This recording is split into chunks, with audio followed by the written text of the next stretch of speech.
Assalamualaikum warahmatullahi wabarakatuh. Alhamdulillahi rabbil alamin. Alhamdulillahilladzi bi ni'matihi tatimmus shalihat. Wassalatu wassalamu al-atamman al-akmalani ala al-khairi khalqillah wa ala alihi wa ashabihi wa mawala wa la hawla wa la quwata illa billah. Ma'asyiral muslimin, muslimat, tamu Allah yang dirahmati oleh Allah Azza wa Jalla. Segala puji bagi Allah Subhanahu wa taala yang mana dengan nikmatnya segala amal saleh dimudahkan. Kita tidak bosan-bosannya mengucapkan alhamdulillah. Alhamdulillah. Rasulullah SAW bersabda, afdalud du'ai alhamdulillah. Dalam hadis yang sahih, Rasulullah SAW bersabda, sebaik-baik doa itu ucapan alhamdulillah. Jadi kalau kita mengucapkan alhamdulillah, itu sama saja kita itu berdoa, minta lagi sama Allah. Jadi sebaik-baik doa itu ucapan alhamdulillah. Kita dalam kondisi kesehatan, kita dalam kondisi sehat walafiat, kita dalam kondisi mungkin dimudahkan urusan, bisa beribadah dengan baik di tanah suci, menaikkan umrah dengan sempurna. Ketika kita mengucapkan alhamdulillah, kita minta yang lebih baik lagi dari ini.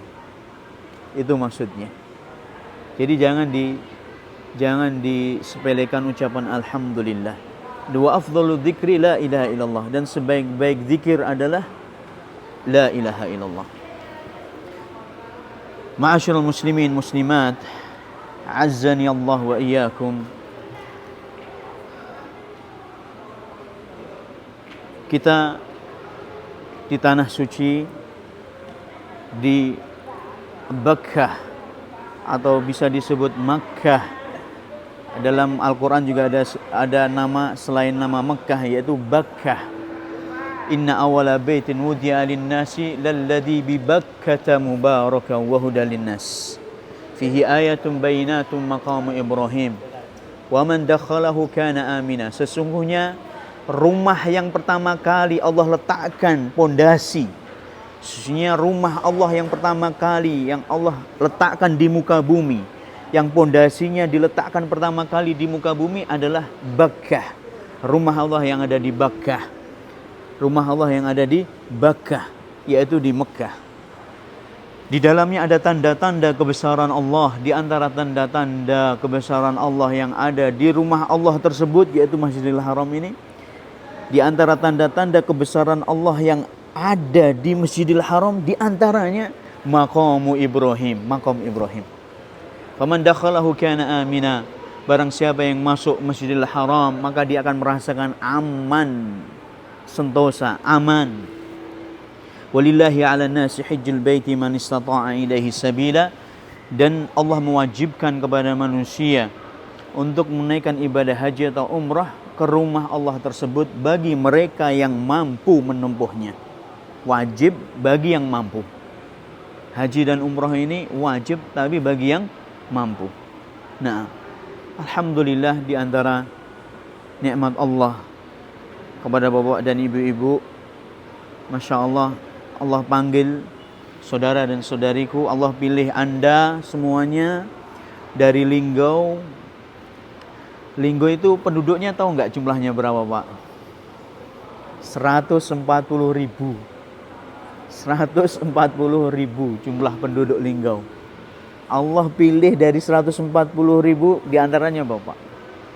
Dari 140.000. Nah, kok nggak salah gitu? Atau bahkan 240. Antara itulah. Saya lupa ingat antara 240 atau 140.000. Allah pilih Anda untuk datang ke sini. Haji dan umrah itu tidak bisa disetting-setting, dibuat-buat, tidak bisa. Sampai pun saya yang membimbing, mungkin hampir 2 bulan sekali berangkat, sebulan sekali berangkat, tidak bisa. Saya nggak bisa, nyeting-nyeting nggak bisa Bapak dan Ibu. Semuanya itu adalah panggilan Allah Subhanahu wa Ta'ala. Kok saya sudah siapkan nih paspor segala macam, paspor sudah kita siapkan, apa-apanya sudah siap semuanya, tiketnya sudah siap semuanya. Kalau Allah berkehendak nggak berangkat, nggak berangkat. Dan ini menunjukkan nikmat Allah yang agung. Nikmat Allah yang agung. Semoga Allah Subhanahu wa taala memberikan taufiknya kepada kita semuanya, dan semoga Allah Subhanahu wa taala di tempat yang mulia ini, di tanah suci ini, di Mekkah Al-Mukarramah, di negerinya Nabi Ibrahim, negerinya Muhammad sallallahu alaihi wasallam, di negerinya Ismail alaihi salam. Nabi Ismail di sini dikatakan meninggal di sini. Nabi Ibrahim juga dikatakan katanya meninggal juga di sini. Nabi Adam alaihissalam dikatanya meninggal juga di Mekah. Nah, ini negerinya para nabi. Negeri hampir seluruh nabi yang diutus oleh Allah Subhanahu wa taala semuanya pernah ke Mekah. Nah, dan kita alhamdulillah bisa mengunjungi negerinya para nabi alaihimussalatu wassalam. Baik, Bapak-bapak dan Ibu yang rahmati Allah. Sekali lagi saya ulang, di tempat yang mulia ini kita mohon kepada Allah semoga Allah menerima segala ibadah kita. Semoga Allah Subhanahu wa taala menerima umroh kita. Semoga Allah Subhanahu wa taala mengganti capek, keletihan, bahkan sakit kita diganti dengan pahala yang sempurna, kebaikan di dunia dan di akhirat. Dan semoga harta yang kita keluarkan untuk bisa sampai ke sini Allah ganti berlipat-lipat setelah kita pulang. Kenapa saya yakin seperti itu? Karena Rasulullah SAW sendiri bersabda, tabi'u bainal hajji wal umrah fa innahuma yanfiyani dhunuba wal faqra kama yanfil kiru khabathal hadidi wal fiddati wad dhahab wa laysa li hajjatin mabruratin jazaa'un ilal jannah. Ini sudah kita sampaikan ketika kita awal melakukan manasik kemarin. Ikutilah hajimu dengan umrahmu. Sesungguhnya haji dan umrah itu bisa menghapus dosa dan kemiskinan. Bisa menghapus apa? Dosa dan kemiskinan. Jadi diangkat kemiskinan itu. Gak bakalan melarat gitu loh. Masya Allah. Kita harus yakin itu. Kita harus yakin itu dengan janji Allah. Janjinya Rasulullah SAW. Sehingga kita berharap kita pulang semoga harta yang kita keluarkan itu diganti sama Allah berlipat-lipat insya Allah. Masih ingat kemarin saya sampaikan itu, ada jamaah yang umroh bareng saya sampaikan di Arafah kemarin. Terus umroh lagi yang kedua kalinya, bareng kita lagi. Terus umroh lagi Pak. Iya Ustaz, doa yang saya sampaikan, doa yang saya panjatkan di umroh yang pertama sudah dikabulkan semuanya. Saya mau minta yang lain. Masya Allah, luar biasa. Bukan tambah miskin, bukan tambah susah hidupnya, tapi Allah mudahkan segala urusannya. Dan itu yang kita harapkan. Semoga kita keluar dari negeri ini dan insya Allah nanti habis zuhur kita akan check out menuju kotanya Rasulullah Sallallahu Alaihi Wasallam. Semoga kita keluar dari kota ini, keluar juga dosa-dosa dari tubuh kita. Allah bakar dosa itu dengan jerih payah kita dalam menunaikan ibadah umroh yang kita lakukan di awal hari yang kita datang ke sini. Nah, Allah musta'an. Wa alaihi tukulan la hawla wa la quwata illa billah. Makkah, subhanallah ya jamaah. Saya ingatkan kembali ketika disebut kata-kata Mekkah gitu ya. Ini kata-kata yang singkat sekali, sebaris kata yang menggugah sejuta asa. Harapan orang-orang muslim seluruh dunia. Kok disebut Mekkah itu bergetar mereka, pengen ke sini, pengen mengunjungi negeri yang mulia ini, pengen menunaikan ibadah haji dan umrah. Seringkali kok saya itu ketika saya itu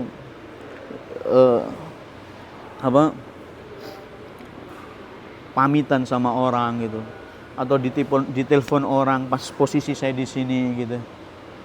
Ketika kajian saya liburkan, saya berangkat umrah, itu banyak orang-orang yang WA saya, Ustadz umroh ya, iya, tolong doakan saya Ustadz, biar saya cepat ke situ. Saya rindu sekali Ustadz, tolonglah Ustadz. Wah itu nggak bisa dihitung, jumlahnya. Tolong Ustadz doakan saya. Subhanallah, nikmat yang agung. Dan ini kerinduan ke Baitullah, kerinduan ke rumahnya Allah menjadi bukti keimanan seseorang hamba.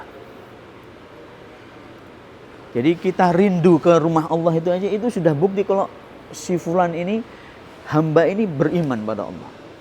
Cinta kepada Mekah, rindu ke Mekah, pengen menunaikan ibadah haji atau umrah. Itu sudah menjadi, kerinduan ini menjadi bukti kalau hamba itu hamba yang beriman. Dalilnya apa? Disebutkan dalam Al-Quran, dalam surat Ibrahim ayat 27 kalau nggak salah atau 26. Nabi Ibrahim ketika diutus oleh Allah, Nabi Ibrahim kan tinggal di sini sama Hajar bersama putranya juga Ismail. Di awal-awal baru melahirkan, Ibrahim diperintah oleh awal-awal Hajar ketika baru melahirkan si jabang bayi yang namanya Ismail. Allah merintahkan Ibrahim untuk hijrah ke Syam. Syam itu dari sini mungkin ribuan kilometer. Syam itu, Palestina. Diminta oleh Allah untuk hijrah berdakwah ke Palestina, ke Syam. Untuk meninggalkan anak dan istrinya di sini. Naam, akhirnya sebelum berangkat, Ibrahim menaruh Ismail dan istrinya di samping rumahnya Allah, di samping Ka'bah itu. Kurang lebih 20-an meter dari Ka'bah itu. Kemudian Ibrahim pergi gitu saja, tanpa minta izin. Dan ini anak jabang bayi dengan wanita yang lemah ini cuma dibekali minum yang sekedarnya aja. Mungkin sebotol minum dan satu tangkai kurma. Gak banyak. Segantang kurma, gak banyak. Akhirnya namanya lapar ya, dimakan dan diminum. Makan dan minum kurma dengan air putih. Akhirnya habis. Ketika ini nanti kisahnya ketika kehabisan air akhirnya terjadi sa'i itu. Kesana kemari nyari air. Taib. Intinya Hajar dan Ismail ditinggal oleh Ibrahim di lembah yang tandus di samping rumahnya Allah kurang lebih 20-an meter. 20-an meter dari Ka'bah itu. Akhirnya Ibrahim pergi gitu saja. Dan Hajar ketika melihat suaminya pergi tanpa izin dikejar. Hajar itu ngejar lari-lari kecil dan Ibrahim naik onta. Hajar di bawah sambil lari-lari kecil. Ila aina ya Ibrahim? Ila aina ya Ibrahim? Ila aina ya Ibrahim? Kemana engkau Ibrahim? Kemana engkau mau pergi Ibrahim? Nabi Ibrahim diam saja. Akhirnya Hajar mengatakan, bertanya kepada Ibrahim, Allahu amaraka bihada? Apakah Allah yang merintahkanmu untuk pergi dari tempat ini? Baru di sini Ibrahim menjawab, na'am. Langsung pergi. Cuman gitu tak. Akhirnya ketika Ibrahim menjawab, na'am, iya. Si Hajar, wanita yang mulia ini menjawab, wanita yang salihah, luar biasa. Wanita yang mulia ini menjawab, idan la yudayyi'una Allah. Kalau begitu Allah tidak akan menyia-nyiakan kami di sini. Karena Allah yang menyuruhmu, Allah akan jaga kami. Pergi Ibrahim. Ketika sampai di luar Mekah, Ibrahim naik ke bukit dan menghadap ke rumah Allah sambil berdoa. Dan ini doanya diabadikan dalam surat Ibrahim. Kalau nggak salah 27 atau 26. Rabbana inni askantu min durriyati biwadin ghairi dhi zar'in 'inda baitikal muharram. Rabbana liyuqimus shalah waj'al afidatan minan nasi tahwi ilaihim warzuqhum minats thamarati la'allahum yashkurun. Ya Rabb kami, sesungguhnya aku tinggalkan sebagian dari keluargaku, yaitu Hajar dan Ismail, putraku, Hajar istriku, di lembah yang tandus di samping rumahmu, yang tidak ada apa-apa di situ. Ya Allah, jadikanlah anak turunku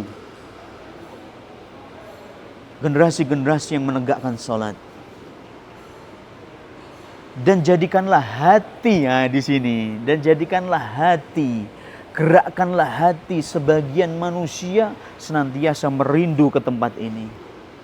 Nah ini, waj'al afidatan minan nasi tahwi ilaihim. Dan belah rezeki penduduk negeri ini. Minas samarat, dari buah-buahan, la'allahum yashkurun, agar supaya mereka bersyukur. Sudah makan sarapan pagi tadi di sini. Ada semangka, ya. Ada paprikot. Kemarin ada apa? Nanas. Ya enggak, Pak? Banyak sekali loh itu. Makanannya banyak loh tadi. Ada tin. Ngincip buah tin belum? Ada tin segala macam. Macam-macam makanan itu sampai enggak tahu saya. Makan aja pokoknya. Lembah yang tandus, negeri yang tandus, Allah datangkan beraneka macam buah-buahan. Ini doanya Nabi Ibrahim dikabulkan oleh siapa? Allah. Makanya nanti kalau mau kalau saya nggak ada salahnya sebelum pulang ke Indonesia, Bapak Ibu masuk ke supermarket namanya Bin Daud. Jalan aja, nggak usah beli, nggak apa-apa. Jalan aja masuk ke setan buah-buahan. Nanti Bapak Ibu akan lihat buah-buahnya nggak tahu namanya. Sampai saya nggak tahu namanya. Ada berapa buah itu saya nggak tahu namanya. Cobalah, macam buah-buahan. Bahkan mungkin buah-buahnya belum pernah kita lihat di Indonesia. Dan ini serius saya. Negeri yang kering kerontang, tandus, padang pasir, batu bercampur pasir. Allah datangkan keberkahannya dari segala penjuru. Masya Allah. Dan tadi doanya Nabi Ibrahim, ya Allah jadikanlah sebagian hati manusia senantiasa merindu ke sini. Merindu ke sini. Dan ini para ulama tafsir mengatakan sebagian hati sebagian manusia. Kenapa bukan hatinya seluruh manusia? Kok sebagian hati manusia saja? Karena sebagian manusia ini ada yang kafir gitu loh. Jadi yang hati sebagian manusia maksudnya adalah hatinya orang-orang yang beriman. Yang merindu ke situ hanya orang-orang yang beriman. Jadi sifat rindu kepada Baitullah itu termasuk dari bagian apa? Keimanan. Rindu aja itu ibadah. Rindu, kangen gitu ibadah. Apalagi yang sudah umroh nanti kalau sampai Indonesia itu rindunya bukan tambah apa? Tambah lemah, tapi semakin apa? Pengen banget, pengen lagi. Makanya semumpung masih di sini banyak berdoa kepada Allah, ya Allah, jangan kau jadikan umrohku ini umroh yang terakhir. Ya Allah, jadikanlah rumahmu itu rumahku yang kedua. Ya Allah, berilah aku kemudahan untuk datang ke sini bersama suamiku, bersama keluargaku, bersama keluarga besarku, nah, bersama anak dan istriku. Itu penting. Mumpung di sini, kapan lagi? Nah, Bapak dan Ibu yang dirahmati Allah, tasbih subhanallah sekali di sini itu lebih berlipat-lipat pahalanya, dilipat-lipatkan oleh Allah sampai nggak terhitung. Kalau dibandingkan dengan sekali tasbih kita bertasbih di Masjid Sultan Mahmud Badarudin II yang ada di Palembang. Tasbih di sana pahalanya ya ada, tapi tidak seperti tasbih yang kita lakukan di sini. Kita menyebut la ilaha illallah, pahalanya beda. Kita bersedekah, pahalanya beda dengan kita sedekah di Indonesia. Sholat aja dilipat gandakan sampai 100.000 kali. 100.000 kali kalau sholat itu kurang lebih makan waktu 40 tahun sholat. Itu cuma sekali sholat di sini. Makanya nggak usah daripada ngalamun, jangan. Ambil, gelarkan sejadah di kamar, sholat. Kan ada itu, sudah ada kelihatan itu apa namanya, mau sholat duha atau sholat sunat, apa saja, sholat. Bapak-bapak juga gitu. Kecuali kok sholat wajib, kita harus ke sana, harus berjamaah. Sholat sunat kapan saja. Zikir, ini jangan disia-siakan. Waktu ini sedikit sekali dan tanpa terasa hari ini kita harus meninggalkan kota ini. Dan tidak tahu jemaah, saya sudah berkali-kali ke sini, tapi saya juga nggak bisa menjamin diri saya bisa balik lagi ke sini. Saya aja nggak bisa menjamin saya balik lagi ke sini. Tapi saya berharap pada Allah, Allah berikan kesempatan untuk sekian kalinya saya bisa ke sini. Ini hari yang terakhir dan kita akan meninggalkan, ya mau tidak mau kita akan harus meninggalkan Mekah. Mau tidak mau kita juga akan meninggalkan Madinah nanti. Cuma 3 malam di sana. Mau tidak mau kita harus balik ke rumah kita, ke Indonesia. Nah, ini jamaah yang dirahmati Allah. Jadikan safar mulia ini, safar perjalanan yang mulia ini, jadikan awal perubahan dalam hidup kita. Nah, di antara tanda-tanda ibadah umroh kita diterima oleh Allah, di antara tanda-tandanya kalau ibadah kita diterima oleh Allah, kalau kondisi kita sesudah umroh itu semakin baik daripada sebelum umroh. Ini tanda-tandanya. Yang dulunya mungkin loh ya, masih mau berbohong, mungkin yang dulunya masih suka marah-marah tanpa ada alasan yang jelas. Yang sebelumnya mungkin ya namanya manusia, ada kesalahan. Akhirnya diperbaiki, berbenah diri. Yang sebelumnya mungkin malas sholat berjamaah di masjid, setelah umroh Masya Allah semakin istiqomah ke masjid terus. Meskipun sibuk dagang, ketika azan dikumandangkan berhenti, kayak seperti sini, berhenti semuanya, orang pedagang-pedagang berhenti, semuanya sholat. Ini tolong dibawa, kebiasaan baik di sini dibawa ke Indonesia. Nah, baca Al-Quran, kalau belum bisa baca Al-Quran ya terus belajar. Jadi kondisi kita semakin baik gitu. Ini ada tanda-tanda kalau umrah kita diterima oleh Allah Subhanahu wa taala. Tapi kalau kondisi kita semakin buruk, naudzubillah min dzalik, setelah umroh ini saya nggak bisa menjamin, saya nggak bisa bicara banyak. Bisa jadi memang Allah tidak menerima umroh kita. Nah ini harapan saya, semoga Allah Subhanahu wa taala menerima umroh kita. Nah, semoga Allah Subhanahu wa taala memperbaiki diri kita, memperbaiki hati kita, memperbaiki ketakwaan kita. Nah, dan semoga hari-hari yang kita lalui ini benar-benar bermakna dan kita pulang ke negeri kita membawa kebaikan yang banyak biidnillahi ta'ala. Jaga hati, jangan sampai ria, aku sudah lu ini lu foto aku lo ini lo selfie aku, enggak, jangan. Hati-hati, bisa-bisa ini foto-foto yang kita share ke keluarga atau kita share ke media sosial, bisa jadi itu penggugur pahala. Karena pengen dipuji, pengen hati ini kan lemah dan setan tuh luar biasa. Dan ini HP ini kadang-kadang jadi sumber kebaikan dan bahkan bisa jadi sumber malapetaka. Penghancur kebaikan-kebaikan dan amal saleh. Ini tolong dijaga benar. Naam, dan jadikan perjalanan ini benar-benar untuk sebagai awal perubahan kita dalam kehidupan ini, belajar semakin dalam. Nah, masih banyak lagi yang belum saya sampaikan.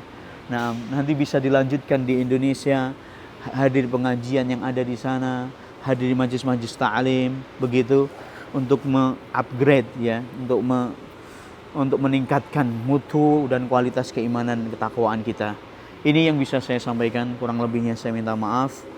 Ya, mengisi waktu-waktu yang kosong mungkin bisa digunakan untuk tawaf sunnah atau yang lainnya sampai nanti habis duhur langsung kita akan berangkat. Semoga dimudahkan semuanya. Subhanakallahumma bihamdik asyhadu an la ilaha illa anta astaghfiruka wa atubu ilaik. Assalamualaikum warahmatullahi wabarakatuh.